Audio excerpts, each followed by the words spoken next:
Hello नमस्कार दोस्तों, उम्मीद करता हूँ कि आप लोग अच्छा ही होंगे। दोस्तों, आज बहुत बुरी खबर है। गोलू राजा को किसी ने गोली मार दिए हुआ है। इस स्टेट शो कर रहे थे तो किसी ने गोली मार दिए हैं। मालूम नहीं क्या दुश्मनी था, उसी को पता होगा। जिसका पोस्टर आप लोग देख सकते हो। गोलू जी रेड पे सोए हुए हैं और गोली लगा हुआ है, पाइप लगा हुआ है।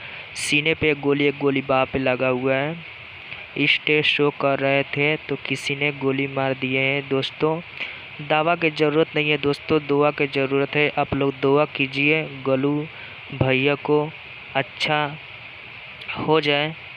ऊपर वाला से दुआ है कि गोलू भैया अच्छा हो जाए, अपना नाम कमाए। गोलू भैया तो किसी से झगड़ा विवाद में नहीं रहते। मालूम नहीं क्या दुश्मनी था। अब देखो नया न्यूज आएगा, गोलू भैया बयान देंगे तो ही कैसे हुआ नहीं हुआ।